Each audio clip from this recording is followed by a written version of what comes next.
Good afternoon everyone. Welcome to Worthwhile Studies. तो आज है 19 फैब 2025। तो चलिए अपने करंट अफेयर शुरू करते हैं। तो आज 19 फैब को छत्रपति शिवाजी महाराज जी की बर्थ एनिवर्सरी है। ये 395th बर्थ एनिवर्सरी है इनकी, जो कि मराठा एम्पायर के फाउंडर हैं। 19 फैब 1630 में इनका जन्म हुआ था। कहाँ पे? शिवनेरी फोर्ट में, जो कि जुन्नर डिस्ट्रिक्ट में है, महाराष्ट्र के। ठीक है। इनके मम्मी पापा का नाम क्या था? शाहाजी भोसले एंड जीजाबाई। ठीक है। तो अब आगे चलते हैं। अब है ताज महोत्सव धरोहर 2025। एक कल्चरल इवेंट है जो कि 17 फैब से 27 फैब तक हो रहा है। ताज महोत्सव, ठीक है, हर साल होता है आगरा में। मतलब ताजमहल आगरा में ही है तो वहीं होगा। इस बार का थीम क्या है? संस्कृति एंड समृद्धि। ठीक है, आगे चलते हैं। अगली न्यूज़ स्पोर्ट्स से है। Top ranked men's tennis player Jannik Sinner, इनको 3 मंथ का बैन मिला है। किसने दिया है? वाडा ने, वर्ल्ड एंटी डोपिंग एजेंसी। तो इनके साथ सेटलमेंट में इन्होंने ये बैन जो है एक्सेप्ट किया है। अब एशियन विंटर गेम्स की मेडल टैली अनाउंस हो गई है। ये 9th एडिशन था। कहाँ पे हो रहा था? चाइना में हो रहा था एशियन विंटर गेम्स का। मास्कोट क्या थे इसके? बिन एंड निनी। और मोटो क्या था? Dream of winter, love among Asia. हमने पहले भी ये देखा था। तो इसमें सबसे टॉप पे कौन रहा है? चाइना रहा है। 32 गोल्ड, 27 सिल्वर और 26 ब्रोंज जिसको मिले हैं। सेकंड पे साउथ कोरिया की पोजीशन रही है। 16 गोल्ड, 15 सिल्वर, 14 ब्रोंज। और जापान रहा है तीसरे नंबर पे विद 10 गोल्ड। ठीक है, अब आगे चलते हैं। तो बीबीसी का Indian sports women of the year award मिला है किसको? मनु भास्कर जी को। ठीक है। और इस साल का थीम क्या था? चैम्पियंस चैम्पियंस थीम था इस साल का। ठीक है, तो मनु भास्कर बनी है बीबीसी की Indian sports women of the year 2024। जैसा कि हमको पता है, जो 2032 में ओलंपिक्स होने वाले हैं वो ब्रिस्बेन में होंगे। तो डेट आ गई है, अभी अनाउंस नहीं हुआ है, पर ये पता लग गया है कि मार्च 25 को वेन्यू ओलंपिक्स का अनाउंस हो जाएगा। ओके, अब आगे चलते हैं। ये एक स्कीम है पीएम आशा स्कीम। तो सेंटर ने क्या किया है? अप्रूव कर दिया है इसका कंटिन्यूएशन। मतलब जो इसका जैसे ये चल रही थी ना, तो अब इसको कंटिन्यू रखा जाएगा। ठीक है, न्यूज़ तो यही है। अब थोड़ा इस स्कीम के बारे में जान लेते हैं। ये एक अम्ब्रेला स्कीम है जिसका एम क्या है? Ensuring remunerative prices to farmers, कि फार्मर्स को सही, मतलब उनको प्राइस मिलते रहे। ठीक है, उनके लिए सही एक जो प्राइस है वो सेट करना through effective procurement operations and price support mechanism. ठीक है, कौन एडमिनिस्टर किसके द्वारा होता है? ये ministry of agriculture and farmers welfare के द्वारा एडमिनिस्टर होता है। और इसका जो कंटिन्यूएशन है वो कब अप्रूव हुआ? एक 15th फाइनेंस कमीशन साइकिल के दौरान सेंटर ने ये कंटिन्यूएशन अप्रूव किया। ठीक है, आगे चलते हैं। India develops world's largest 10-ton propellant mixture for solid rocket Motors.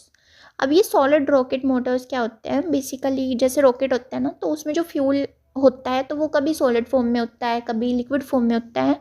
तो उस फ्यूल को मिक्स करने के लिए जो मिक्सर होते हैं, जैसे ये सॉलिड रॉकेट है, सॉलिड जिनका फ्यूल सॉलिड फॉर्म में होता है, तो उस फ्यूल को मिक्स करने के लिए, तो ये सबसे लार्जेस्ट एक मिक्सचर हमारे इसरो ने डेवलप किया है ये, ठीक है, इसरो ने डेवलप किया है। और ये वर्ल्ड का लार्जेस्ट मिक्सचर है, जिसमें 10 टन प्रोपेलेंट एक साथ मिक्स हो सकता है, ठीक है। किसके द्वारा ये जो प्रोजेक्ट है लेड किया गया? By Satish Dhawan space centre in Sriharikota.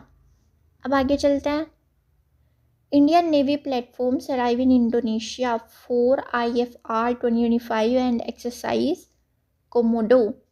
तो ये 2 इवेंट हैं, एक तो कोमोडो मल्टीलेटरल नेवल एक्सरसाइज है कोमोडो, जो कि इंडोनेशिया के साथ करती है इंडियन नेवी।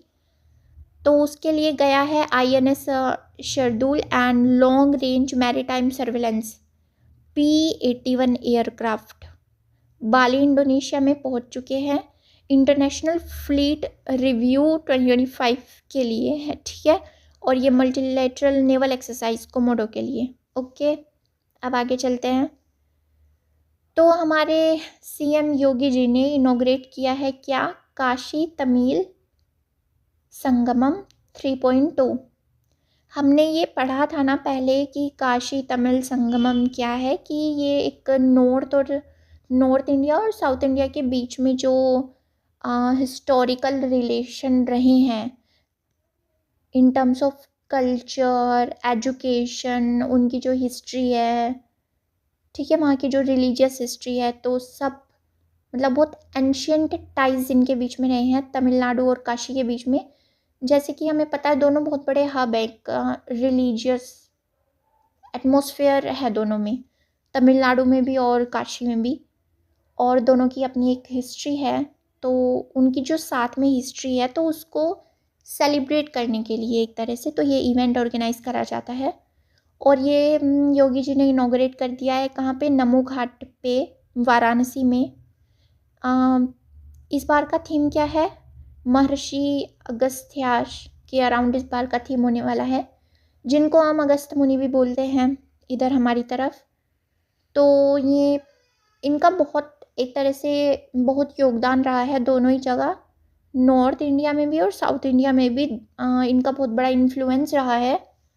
और 4S बेस्ड जो मतलब जिन चीज़ों में इनका बहुत बड़ा जो है रोल रहा है, जैसे कि saint tradition, scientist, social reformers and students, तो उनके अराउंड ही इस प्रोग्राम का जो थीम है वो है, ठीक है। अब आगे चलते हैं। मौसम भवन open air art wall museum, तो ये एक नया म्यूज़ियम इसको इनॉग्रेट किया है, किसने किया है?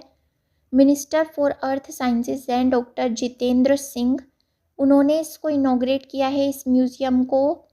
किसको मार्क करते हुए? 150th एनिवर्सरी थी किसकी? IMD की, इंडियन मेट्रोलॉजिकल डिपार्टमेंट की।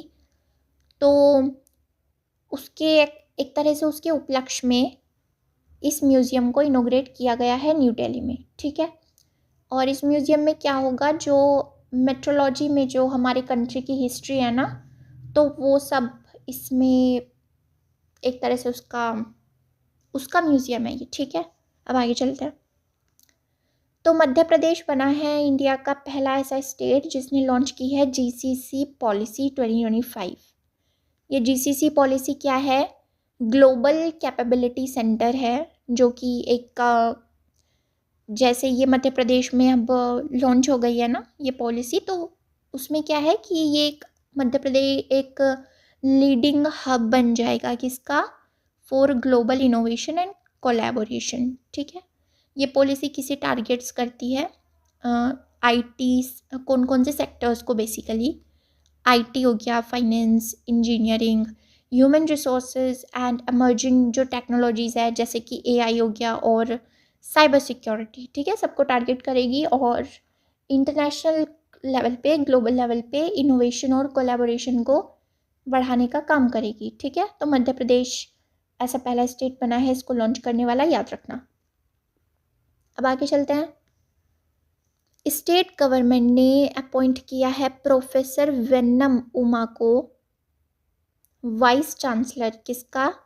एस SPMVV का, श्री पद्मावती महिला विश्वविद्यालय, जो कि तिरुपति में है। ठीक है, तो उसका vice chancellor professor Vennam Uma बन चुकी हैं। तो अब थोड़े दुखद न्यूज़ की तरफ चलते हैं। तो मित्रा जी ऑस्टिन, इनका निधन हो गया है। ये कौन थे? एक्स प्रिंसिपल थे मद्रास क्रिश्चियन कॉलेज में।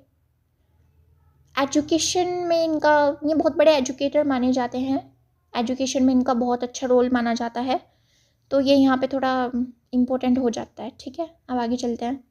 अब GH नारेगल, इनका भी निधन हो गया है। ये एक जाने माने डॉक्टर थे और फॉर्मर प्रेसिडेंट भी थे किसके? VHP उत्तर प्रांत के।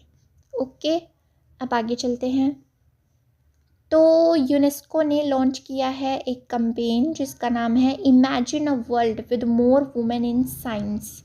जैसा कि हमें पता है, हमने अभी कुछ दिन पहले international day of women and girls in science हमने बताया था। ये कौन से डे पे आता है? 11 फ़रवरी को हमने ये बताया था, शायद 11 फ़रवरी को ये डे सेलिब्रेट किया जाता है। तो इसकी 10th एनिवर्सरी को मार्क करने के लिए यूनेस्को ने ये कैंपेन लॉन्च किया है imagine a world with more women in science. और ये कैंपेन किसके द्वारा सपोर्टेड है?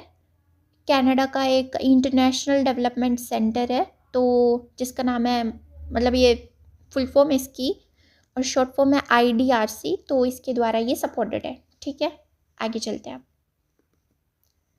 तो ठीक है, इतना ही था। Thank you. Subscribe our YouTube channel Worthwhile Studies for daily current affairs video. और नोट्स के लिए कोई पूछ रहा था, तो नोट्स के लिए टेलीग्राम चैनल को ज्वाइन कर लो।